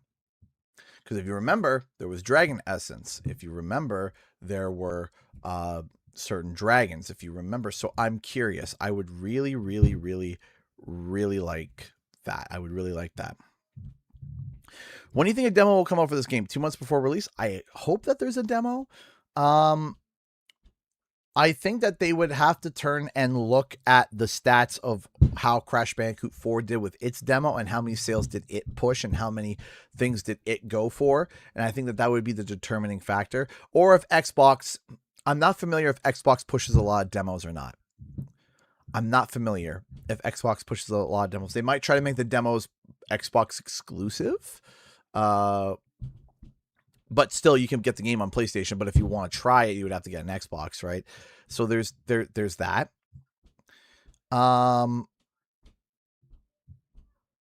Possible. Is Spyro going to collect eggs or orbs or something new? We kind of answered that already. Do you think there will be a health bar if we don't have Sparks for at least the beginning of the game? I'm wondering if they would do something like a health bar, or if they would do something like, I know some games what they do, which by the way, thank you so much, honey, for the question, is that some games they have your character looking more beat up, and then like if you stand idle, they're like tired and exhausted, and it might be like, hey, take a look at your dragon. If you see it's worn down and exhausted, probably low health. There might be some aspect of that with sparks. Where if you don't have sparks, Spyro will start taking damage himself, and then when he takes too much damage, he's out, and he might start looking more worn down, more tired, and you're not sure where his health is, but you're like, oh, he's not looking good. What is something story and game mechanics you would absolutely not like to see in this new game? Oh gosh. There's a lot of things I don't want to see. I really think that if they open the multiverse again concept, I think a lot of people are going to get really angry if they open the multiverse concept again. I think that that's going to be something that a lot of people are going to be angry about. I don't think people want another kind of it's about timing it. Even though it's about time kind of opens that door already, I don't think people really want another it's about time aspect. There could be something where it's like it could be maybe lightly referenced, but nothing that's too like, hey, it's about time again, right? But at least with Crash, it's about time, we were told right away that it was going to be dealing with that stuff. So I don't think that they're going to be going into that. But I mean, it's possible, but we'll see if they tastefully do it. What do you think that Spiral Realm Beyond box art will look like? I don't know, but I hope it's really good. I remember seeing the Reignited Trilogy box art, and I remember thinking that Spyro looked a little emotionless in it. I love the concept of it, and I love the look of it, and I love the art, but I always found that Spyro on the cover looked a little emotionless. And I've always wanted Spyro to have just a little bit more emotion to it.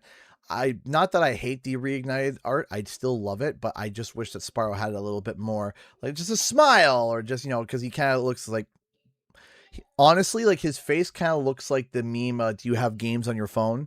That's what it kind of looks like to me. So I'm hoping that it's has a little bit more emotion to the face. What do you think the combat in both air and on the ground will be like in A Realm Beyond? That is a question of the hour, and I don't know. And that is something that I think that a lot of people are going to be asking about, and it is something that should be asked about, because it is going to be really hard. So I hope it's not button mashy. That's all I hope. I hope that it's deliberate. If they go, and I know people are going to roll their eyes at this because it's been done so many times, but if it goes the route of like Breath of the Wild, I wouldn't be offended. Where it's like when you clear up a goblin camp, don't mind my children who are screaming like gremlins. Like how long it takes to clear a pretty easy goblin camp, I wouldn't mind that in terms of like length of combat, but just nothing button mash, and also some complexity to it, but not too complex either. Look, that was too fast paced. Do you think we'll be able to fly around slowly and chill and really take in the environments? I think so. I think we will. I think that there's going to be different routes to be able to explore the environment. I think that's going to be a lot of fun.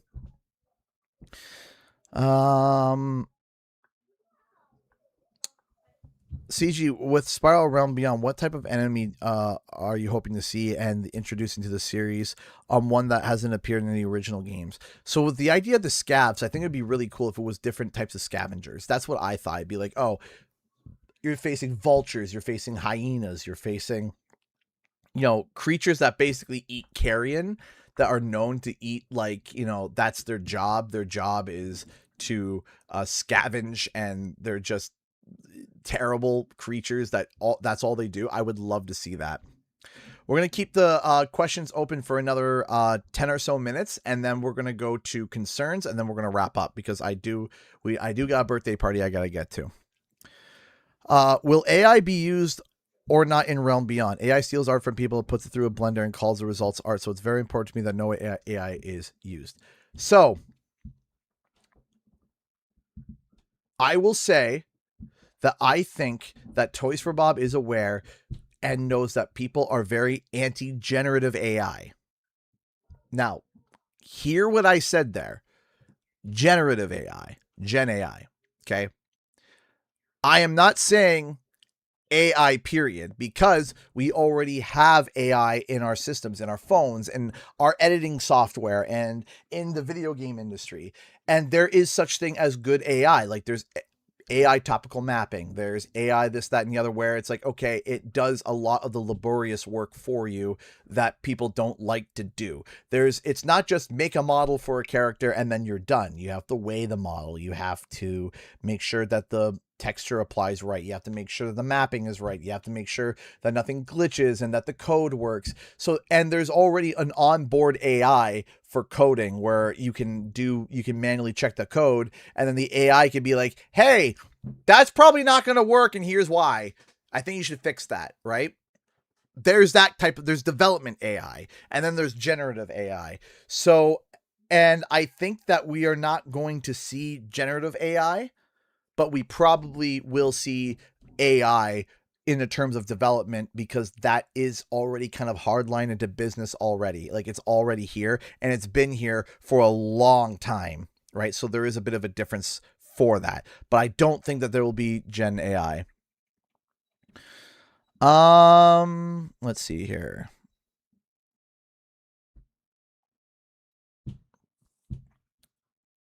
Do you think, given that we've seen this far in the scenery, it's going to be one hub world like Enter the Dragonfly, or multiple like the former Spyro games? If I had to choose, I think it's going to be multiple hub worlds. I got a feeling. I got a feeling that it's going to be lots to explore, lots to see. But also, Toys for Bob went on to say that, yes, there will be diverse environments. So the implication of there being diverse environments would be, that there's going to be more than just one level. Over on Twitch, do you think the game will have a similar layout to Sonic Frontiers? I think that Sonic Frontiers is going to be a really good comparison to use, but understanding that the scope and scale is going to be kind of, I don't want to say swapped, but completely adjusted. So for example, Sonic Frontiers, you had these gigantic hub worlds with these itty bitty levels, right? And it's like two lengths of the same extreme. It's like too extreme. But if you were to look at how it was founded, it is smart. But I think that if I were to make these into sliders, you know what I mean by sliders, like bars, I think that Sonic Frontiers, the hub worlds were way too big and way too open, and the levels were way too small and way too closed. And I think that for Sonic, if you have one extreme to the bar, right? If Sonic did this, it would be better, and I think Spyro would be closer to like this. I think Spyro being like that. So if Sonic Frontiers is here, and I think Sonic Frontiers would have been a million times better if it was like this, I think Spyro would be better if it was like this. Right? Where you have a large home world, but also diverse and bigger levels, and placed similarly to how Sonic Frontiers was, but not as not as open, wild, crazy, and weird, because Frontiers was quite strange in my opinion, but that is just me.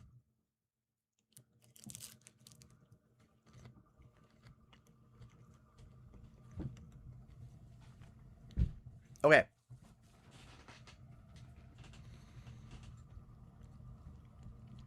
I got a few more minutes to answer a few more questions. If I didn't get to your questions, I apologize. I do think that there's a chance that Stuart Copeland could be involved. He did do the intro music for Reignited, so I think it'd be really cool if he was brought back for that. How will combat be evolved in your opinion? Obviously not Legend of Spyro, but something new, right? Yes, I think that, and I think that I've said it once, I've said it again, and I've said it multiple times.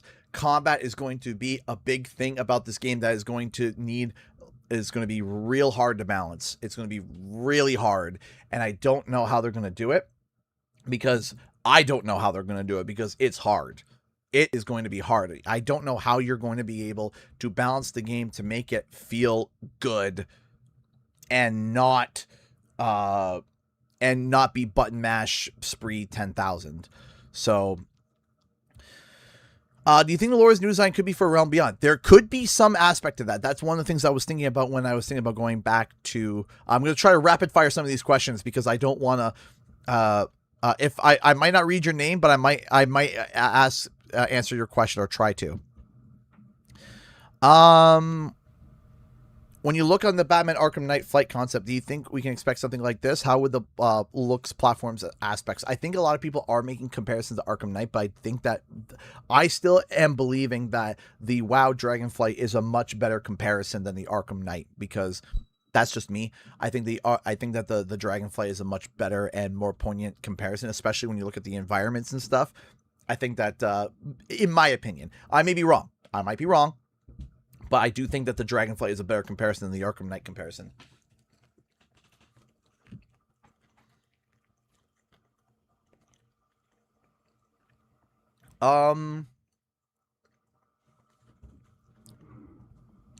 Was the estimated time needed to complete the main story of A Realm Beyond? Well, of course, we don't know yet. I think if they made the main story like 20 to 30 hours with 100% completion of like 50 hours, or 40 hours, 50, 40 hours for 100% completion, I'd be down for that. I'd be down for a 20, 30 hour main story, or maybe even, 15, 20, if need be, 15, 20 main story with like a 30, 40, 100% completion. I'd be down for that. I would love to see that. That'd be really cool. For a regular playthrough, not like a speedrun playthrough, just a fun regular playthrough. Do you think they'll bring back the multiple breath type gimmick? If they do, I want them to go more original with it. Not just different colored breath. It's like, no, let's do something different.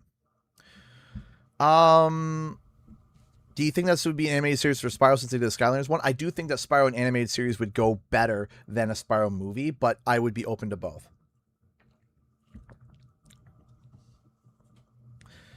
What characters would you like to see return? I made a video talking about this, but I would love the original core 3 from Spyro 2 going forward to come back, and Sparks, of course. I think if you have a hunter, an Allura, a professor in some way, I think that would work. I think it'd be really cool if the professor was there to kind of help with like the portal bits. I think that would be really cool, but we'll have to see. And I'm excited to see their redesigns. I would be really excited to see their redesigns. Can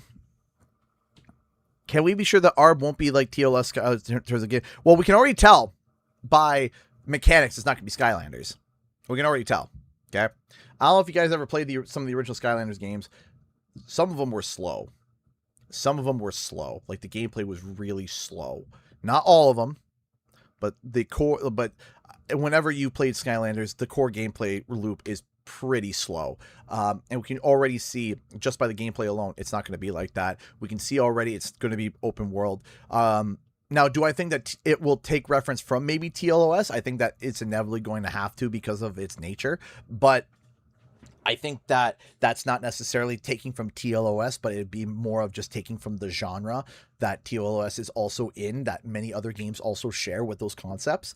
But you never know. There might be some things that they pull from the Legend of Spyro series to really cater to some of the fans. Okay. I'm going to take 2 more questions. I'm going to take 2 more questions, and then we're going to wrap up, and then we could go to some of the concerns. We'll go back to the live chat. Let's see here. What are the possibilities story-wise that Sparks gets captured by the new villain and Spyro follows the new villain to the new realm to rescue Sparks? That's not a terrible story concept. I like the idea. I like the idea that there is an inherent magic to Sparks, and that magic would want to be used by someone else, and Spyro goes after them to save Sparks, but then we find out that there are other creatures that are like Sparks that, help, that, Spyro would have to save in this new realm. That's possible. As I see Spyro grow up a bit, do you think that they will grow him up a bit in every game or every few games? Do you think we will eventually see a fully grown up adult Spyro? I don't know if we'll ever see a fully grown up Spyro in terms of gameplay. I think the implications of that is just that Spyro is just too cute, and as soon as you make him stand up, you're going to lose. Like, as much as we like to think of that a grown up Spyro, adaptability, I think that you lose a lot of Spyro's marketability as soon as you make him stand up and become an adult. I think that having him being in the form of a dragon on all fours, cute, intriguing, it's very marketable. It's very marketable. So you're looking at this as a design and commercial, but also personable. I think you can't just remove Spyro from being. You could have him maybe age up a little bit more, but I don't think that you can have him going to always standing bipedal, because as soon as you pass that, you can't go back. Right? That's the problem. Is that as soon as you pass him grown up, unless you reboot it again, you can't get past the quadruped stage, so you kind of have to stay there. And the final question that I will ask is, will there be any dragons you think? It's a new realm, but I hope we get to see some. I do. I hope that we do get to see some dragons. So, let's see here. So, now I'm going to end the Q&A. And now we're just going to get to general questions and concerns. And I'll leave the stream open for another 15 minutes before I wrap up. Fairy breath. That would be interesting. I'm so proud of you. You do a lot of that. I appreciate that, Norwegian lady. Thank you. I really appreciate that. I know that there's been some comments here that I've been missing because I was over in the Q&A, but man, now I'm nervous about the combat. I've been nervous about the combat for years. As soon as I heard the game was in development, I was like, yes! Oh, I can't wait. And I thought about the combat. I was like, oh, I'm terrified. Why the chat keeps deleting my messages? That's weird. I don't know why it's doing that.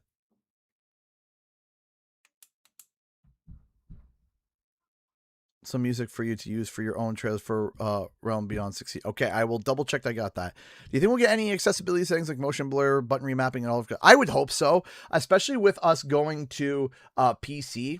I feel like you kind of already go that route of like, hey, you're going to have button remapping. You're going to have button, you're going to have these different things. And it is what it is, right? So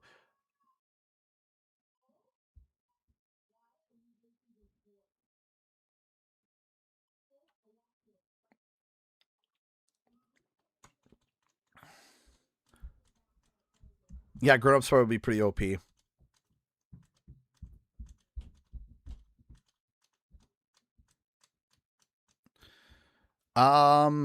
Some of the dragons were quadrupeds. My headcanon is that they're like bears and they can sometimes stand on their hind legs, but also walk on all four. Sure, but we also we also see them mostly walking, right? So it's kind of like, I don't know.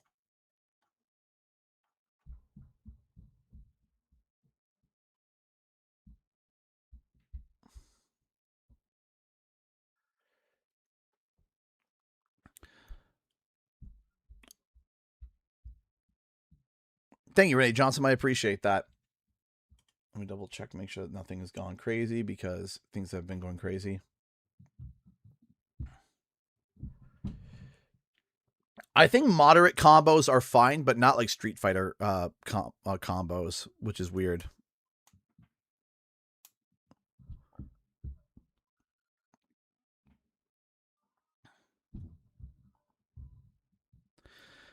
They don't walk, but they stand mostly on their hind legs.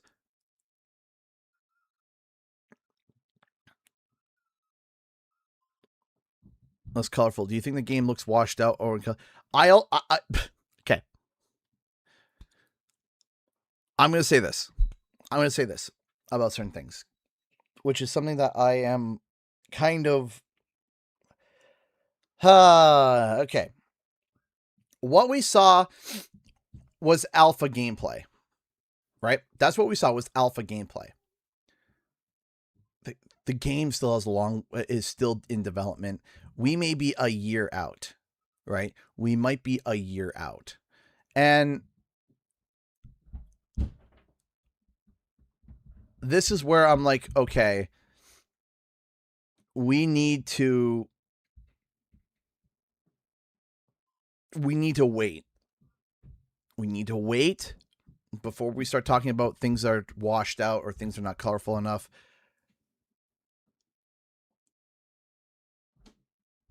But it is way too early to be so worried about stuff like that. As Caroline just said, it's way too early, right? If we are like, when we see I think that a lot of people saying, do you think this game may be released early? I don't mean this year, but a month or two early. No, don't release it early. Flat out, don't.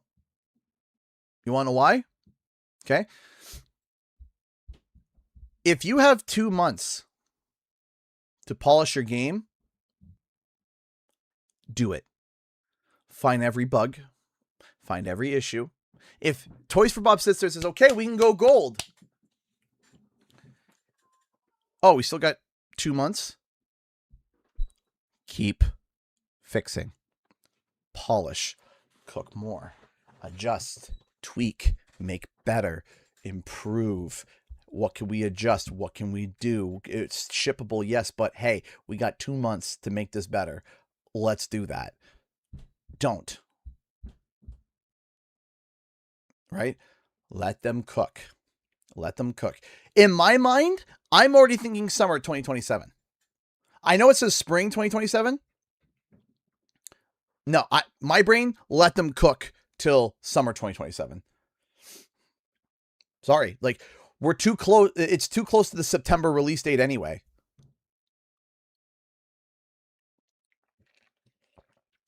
Just let them cook. Let them cook. Let them go. Let them do their thing. Just enjoy what we see so far. Enjoy the yap sessions. Enjoy the discussion. Enjoy the videos. Enjoy talking about the game. And let's wait a little bit more before we start hopping on the critique train. Right? I don't know, CG, that grass was looking way too grassy for me. Oh, yeah. Trust me.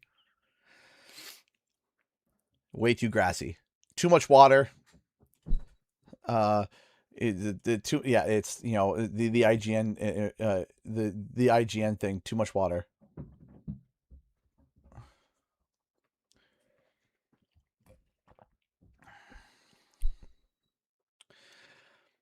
So let them cook, let them do their thing. Let's not. Yeah, I see that you're agreeing with me. Yeah, there are people that are already jumping on the negative, which blows my mind because of the fact of like, how can you jump on the negative already when there's a few specific Twitter users that I know of that are lost their marbles. And I was just like, okay. You want to sit there and you want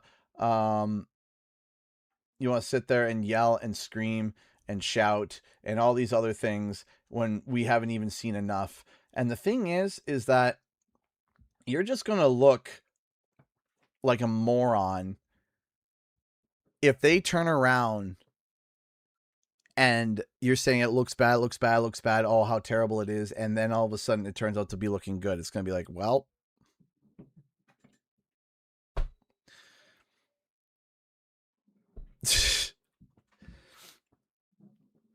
so I'm excited,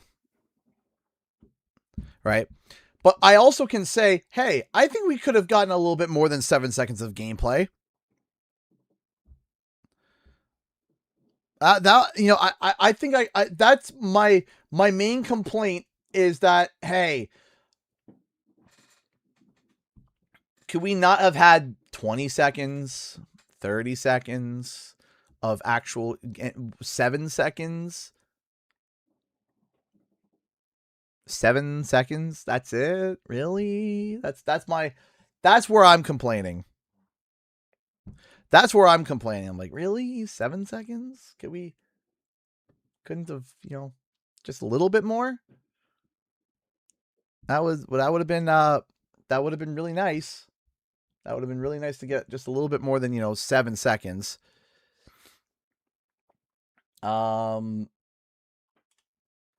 That's where my main complaint goes to, is that, because right when you settle into like, oh my gosh, this is awesome, and before you even say the word awesome,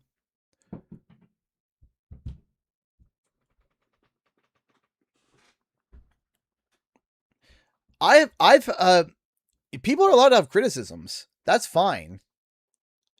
I'm not saying that you're not allowed to have any complaints, but also too, let's be in a mentality of wanting it to be good. And there are people, let me say it like this. There are people who are already in the mentality of wanting to hate the game before they even see enough. And there are people that are veiling genuine concerns, or there are people that are veiling indiscriminate and silly complaining, and then say, oh, well, I'm allowed to criticize, right? And unfortunately, this shillelagh of, it's a shillelagh of criticism. I'm just criticizing it, and they're beating the game to death, right? And that's what a lot of people do, is that they turn around and they say, oh, I'm allowed to critique, I'm allowed to, and unfortunately, it mixes in with people who have actual critiques, who actually, hey, I would really like it to be better if it was this. That's what a critique is supposed to be. But people veil critiques that as taking a shillelagh, covering it with a critique, and beating the IP to death and beating the project to death before they even have enough to be able to constitute being able to beat the IP to death, if that makes sense. And there are things that people are complaining about that we don't even have enough information to complain about yet, right? If you're like, hey, if you think, hey, I think Spyro shouldn't have been older. Well, that's a confirmed fact, right? That's a confirmed fact. We know that Spyro is older. If you're like, I would have liked it if he was younger, I would have been like, okay, that's your take. Fine. I think it's a little weird, but I personally think it's weird, but okay, fine. Because we can confirm that. But if you sit there and you're like, oh, I don't like the gameplay. We've seen 6 seconds of it. I don't think anybody can judge whether or not they like or dislike something based off of 6 seconds of gameplay. Of alpha footage on top of that. That's what I'm talking about. I don't like the look of the world. You saw 7 seconds of gameplay. What? Of alpha footage.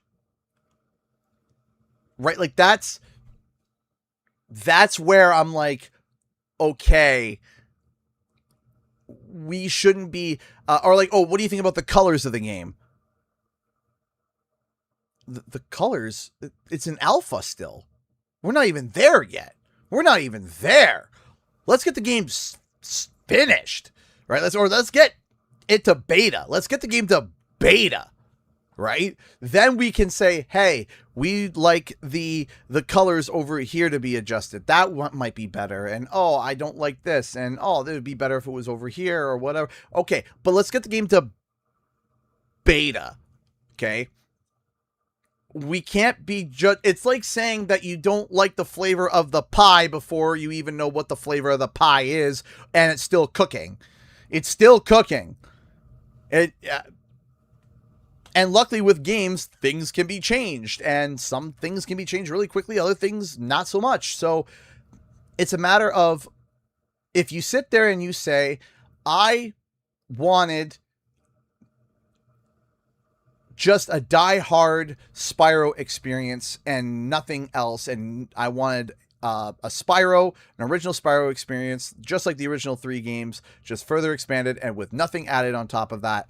You can make that, because we know already that A Realm Beyond isn't going to be that. And if that's your complaint, you can set that out there, and people can also turn around and say, I don't like your criticism. I think your criticism is this, that, and the other. Just as much as you are giving the criticism, people can also counter the criticism. Okay.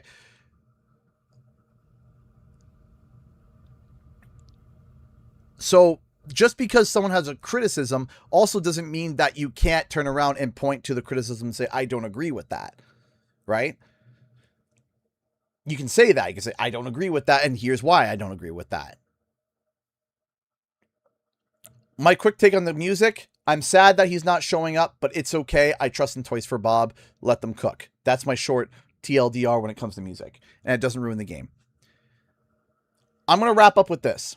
Because I do have to get going. I have a birthday party to get to. Here it is here.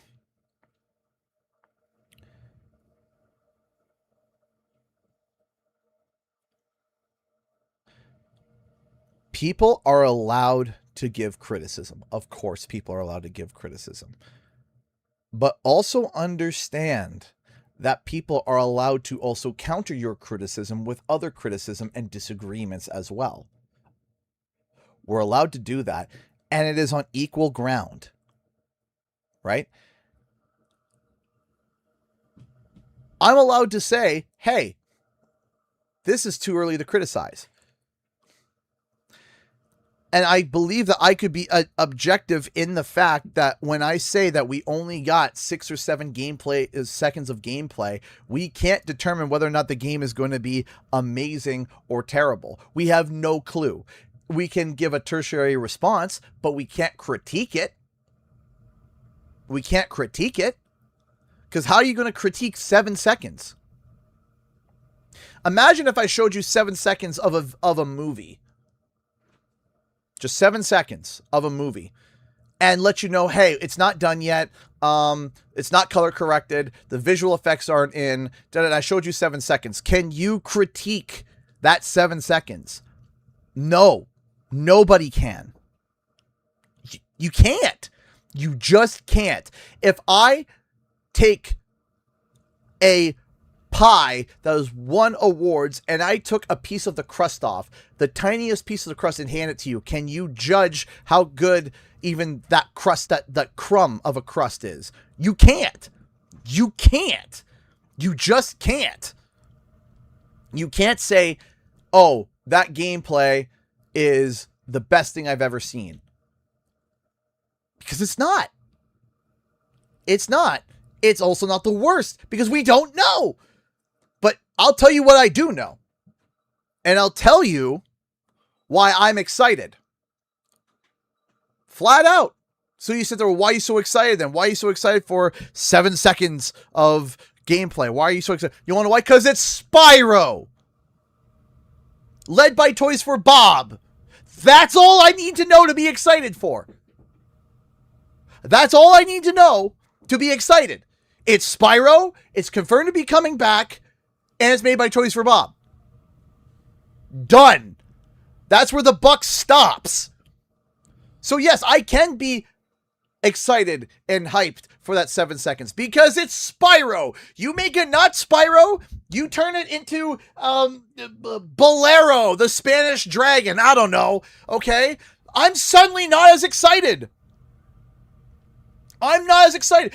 That trailer could have been the exact same thing, except swapping out the dragon to being the color brown and his horns are curled to avoid copyright, and we got that exact gameplay and I would not be as excited. So why am I excited? Because it's Spyro. It's Spyro. That's all that trailer confirmed, was that it's Spyro. And I am excited about that. Spyro is back, baby. Okay? And the one other thing that I will say is that the 7 seconds wasn't a top-down, it wasn't like a gross, I would say this, back to my pie comparison, if I took a crumb of the pie and hand it to you and you taste the crust, okay, can you determine the taste of the pie? No. But if I were to say, here's a piece of the creamy, delicious coconut, pie or whatever, and it's a meatball, and you're like, this is not what I wanted. Why is there meat in this? I'm concerned. What we saw, the 7 seconds of gameplay that we saw, was enough of a crumb for us to realize this is Spyro, this is close to what we want, or at least this is the direction of what we want. I'm excited. Bang. Done. Simple as that. It's Spyro. It's back. And on a tertiary look, it looks great. We don't need to critique it to death. And the reason why I have like, oh, why is there endless gushing and endless hype? Because it's Spyro. It has built a aspect of excitement. It has built a history. We trusted Toys for Bob. It's there.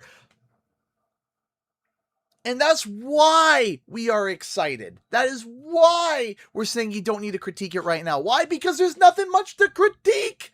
There's nothing much. Even the CGI trailer, and I'm saying this, and I'm making almost a half-an-hour video about this that hopefully will be out either next week or the week after. What we see in the CGI sometimes doesn't translate to in-game.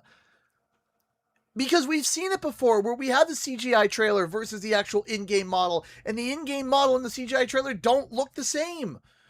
So even if you have complaints and issues with looking at the CGI model, it might be vastly different by the time the game comes out. Or maybe not vastly different, but generally different by the time the game comes out with the first gameplay, because CGI takes months to make. They send the design early and they tweak the design. The game has tweaked the design ever since they sent it to the CGI artists, because it can take upwards of 6 months for those CGI artists to get that trailer done, to get it contractually done. And by the time that the trailer comes out ready for marketing, guess what? Spyro's design has already been adjusted and tweaked and changed. So this is where I'm like, hey, Spyro is back.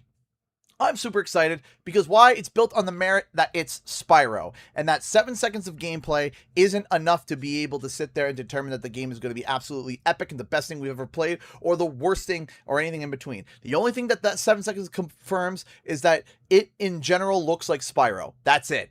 That's it. That's all. Comprende.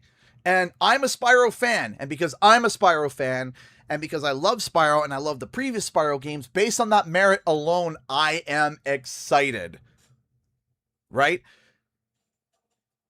That's my opinion. That's my thought. That's my perspective. Now, I have to get going because I'm already 6 minutes over time. So, thank you all so much for this amazing Yap Sesh. We'll be back next Saturday, hopefully, with another Yap Sesh. And we'll be back with more video, more streams, more things talking all about Spyro, and of course Crash. But right now, we're in the Spyro mode right now. We're in Spyro mode right now. But there is a Crash Bandicoot video or two lurking in the depths of my mind that I want to get done. But until then, thank you all so much for watching, and I'll see you guys in the next video and our live stream. Time for the countdown. 10, 9, 8, 7, 6, 5, 4, 3, 2, 1. Bye!